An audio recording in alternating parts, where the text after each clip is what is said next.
নমস্কাৰ এটা বাতৰি সৈতে ষ্টুডিঅত মই পাপৰি প্ৰথমটো খবৰ পূৰ্বৰ শত্ৰুসকল এতিয়া লগ হৈছে কিন্তু উত্তৰ প্ৰদেশতে তেওঁলোকক ভৰি তলৰ মাটি খহিছে মায়াবতীৰ নাও ডুবু বাৰে বাৰে পৰাজয়ৰ পিছত তেওঁ হতাশ হৈ পৰিছে তেওঁলোকে বিশেষ ধৰ্মৰ লোকক ভোট দিবলৈ আহ্বান জনাইছে নিৰ্বাচন আয়োগে হিয়া বিচাৰ কৰিব লাগে কল্পনা কৰক যদি কোনোবাই এনে ধৰণে হিন্দুৰ নামত ভোট বিচাৰিলে হেতেন তেতিয়া কি হলহেতেন সেকুলাৰ গেংটো এতিয়া কোট বটা উভতাই দিয়া গেংটো এতিয়া কোট নেটৱৰ্ক 18ৰ গ্ৰুপ এডিটৰ ৰাহুল জোশীৰে হোৱা আছুতীয়া সাক্ষাৎকাৰত এনেদৰে মায়াবতীৰ বিৰুদ্ধে শক্তিশালী এৰিলে প্ৰধানমন্ত্ৰী মোদী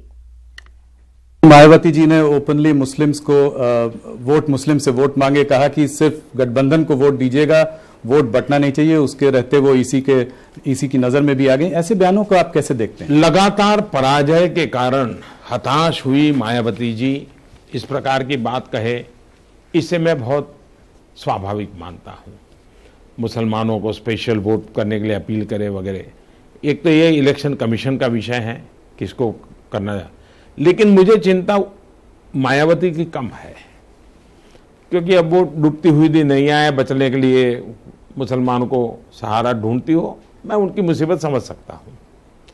मेरी चिंता देश के सेक्युलर का झंडा लेकर के घूमने वाले 24 घंटे से उनके मुंह पर ताला क्यों लग गया है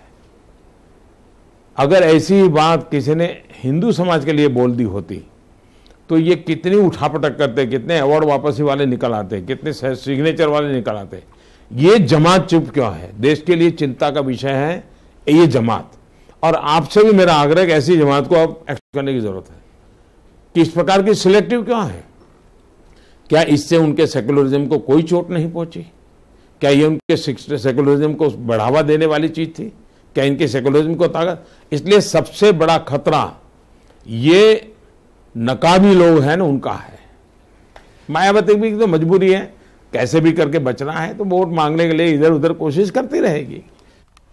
मध्य प्रदेशर मुख्यमंत्री कमलनाथक भ्रष्ट नाथ आख्या प्रधानमंत्री मोदीर उल्लेखযোগ্য যে মুখ্যমন্ত্ৰী কমলনাথৰ বাসগৃহত দেওবাৰে আয়কৰ বিভাগে অভিযান চলাইছিল অভিযানকালত বিভাগটোৱে জব্দ কৰিবলৈ সক্ষম হৈছিল প্ৰায় 10 পৰা 15 কোটি টকা এই ঘটনাৰ পিছতে প্ৰধানমন্ত্ৰীগৰাকীয়ে ভ্ৰষ্ট নাথ বুলি কটাক্ষ কৰে কমলনাথক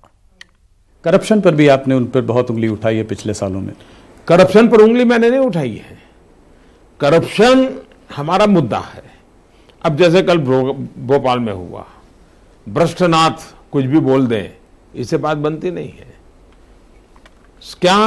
भ्रष्टाचार के खिलाफ एक्शन लेना चाहिए नहीं चाहिए 60 বছৰে কংগ্ৰেছে দেশৰ পৰা দৰিদ্ৰ আঁতৰাব নোৱাৰিলে ন্যায় আঁচনিৰ কথা নিৰ্বাচনী ইস্তেহাৰত সন্নিবিষ্ট কৰি সেই কথা তেওঁলোকে স্বীকাৰ কৰিছে 1984 শিখ ৰাইটৰ বলি হোৱা সকলক ন্যায় দিয়া হলনে ভোপাল গেছ কাণ্ডৰ বলি হোৱা সকলক ন্যায় দিয়া হলনে মধ্যপ্ৰদেশ ৰাজস্থান আৰু ছত্তীশগড়ৰ কৃষকসকলৰ বাবে ন্যায় কোট যাক কৃষি ঋণ ৰেহাইৰ নামত ফাঁকি দিয়া হল চৰ্দাৰ পেটেল সুভাষ চন্দ্ৰ বসু নৰসিংহ ৰাওৰ ক্ষেত্ৰত ন্যায় কৰা হলনে নেটৱৰ্ক 18ৰ গ্ৰুপ এডিটৰ ৰাহুল জোশীৰে হোৱা আছুতীয়া সাক্ষাৎকাৰত এইদৰে মন্তব্য কৰিলে প্ৰধানমন্ত্ৰী গৰাকীয়ে अब उनका जो कैंपेन कांग्रेस का चला है वो कह रहे हैं अब होगा न्याय और एक ये न्याय स्कीम निकाली है कि न्यूनतम 20% लोगों के लिए 6,000 रुपए माह उन्होंने फिक्स किया है कहा है कि 72,000 रुपए साल में मिलेगा आप इस स्कीम को कैसे देखते हैं क्या ये इनके लिए कुछ गेम चेंजर इस चुनाव का उनका जो मुख्य मंत्र है अब होगा न्याय इसका मतलब ये हुआ कि वो स्वीकारते हैं कि 60 साल के शासनकाल में उन्होंने अन्याय किया है तो जाने अनजाने में उनके मुंह से निकल गया है कि उन्होंने 60 साल तक सरकार चलाते हुए अन्याय किया है और जब ये न्याय की बात करते हैं तो 84 के सिखों के साथ जो जुल्म हुआ वो सिख भी अब न्याय मांग रहे हैं क्या उनको न्याय देंगे क्या ट्रिपल तलाक से पीड़ित बहनें भी न्याय मांग रही हैं क्या ये कांग्रेस न्याय देगा क्या छत्तीसगढ़ राजस्थान और मध्य प्रदेश जिन किसानों को कर्ज माफी के लिए वादा किया गया था वो किसान न्याय मांग रहे हैं कि आपने तो 10 दिन में कहा था 100 दिन हो गए न्याय कब मिलेगा भोपाल के जो गैस पीड़ित थे सैकड़ों लोग निर्दोष मारे गए थे वो न्याय मांग रहे हैं कि आपने क्यों गुनहगारों को विदेश जाने के लिए हवाई जहाज की व्यवस्था कर दी वो न्याय मांग रहे हैं नंबी नारायण हिंदुस्तान के एक बहुत बड़े साइंटिस्ट उनको आपने झूठा केस कर करके जेल में डाल दिया और भारत के स्पेस प्रोग्राम को बहुत बड़ा नुकसान कर दिया नंबी नारायण न्याय मांग रहे हैं कि आप क्या करेंगे। समझौता एक्सप्रेस के अंदर निर्दोष लोगों को आपने जेल के अंदर बंद कर दिया। समझौता एक्सप्रेस के झूठे केस में इतने सालों तक जो जेल में रहे वो न्याय मांग रहे हैं। आपने समझौता एक्सप्रेस के नाम पर हिंदू आतंकवाद कर करके हिंदुओं को आतंकवादियों के साथ जोड़ दिया। इस देश का हिंदू न्याय मांग रहा है कि आपने हमें आतंकवादी क्यों कहा। नरसिम्हा राव न्याय मांग रहे हैं कि आपने उनके डेड बॉडी तक को जिस कांग्रेस के लिए जीवन खपा दिया था, कांग्रेस के दफ्तर जाने क्यों नहीं दिया। उनकी आत्मा भी न्याय मांग रही है। इस देश के महापुरुष बाबा साहब आम्बेडकर, नेताजी सुभाष चंद्र बोस, सरदार वल्लभ भाई पटेल ये भी न्याय मांगते हैं कि इतिहास में उनको उचित साथ क्यों नहीं मिला, उनको इस प्रकार से नीचा दिखाने की हर बार कोशिश क्यों की गई। तो न्याय मांगने के लिए अब देश के हर कोने से आवाज उठ रही है और मैं नहीं मानता हूं कि ये न्याय दिला पाएंगे। নিৰ্বাচনী ইস্তাহাৰত কংগ্ৰেছে আফস্পা প্ৰত্যাহাৰৰ প্ৰতিশ্ৰুতিৰে দায়িত্বহীনতাৰ পৰিচয় দিছে। কাশ্মীৰৰ 2খন আৰু আধা জিলাতহে এই সমস্যা আছে। ইয়াৰ বিপৰীতে সমগ্ৰ কাশ্মীৰ উপত্যকা আৰু সমগ্ৰ জম্মু শান্তিপূৰ্ণ হৈ আছে। ভাৰতবৰ্ষৰ সেনা এটা শান্তি ৰক্ষাকাৰী বাহিনী। প্ৰয়োজনত আমি উত্তৰ পূবৰ পৰা আফস্পা প্ৰত্যাহাৰ কৰিম, কিন্তু কাশ্মীৰৰ পৰা আফস্পা প্ৰত্যাহাৰ মানে আমাৰ জোৱানসকলক মুকলিকৈ ফাঁচি দিয়া। মোদীয়ে দেশৰ জোৱানসকলক ক্ষতি হ'বলৈ নিদিয়ে। আমি কাশ্মীৰক লৈ নেহৰুৰ নীতিৰ সন্দৰ্ভতো গুৰুত্ব সহকাৰে পুনৰ বিবেচনা কৰিম। आप आफ्स्पा को कैसे देखते हैं? क्या कोई एक टाइम बाउंड वे में उसको वो किया जाएगा?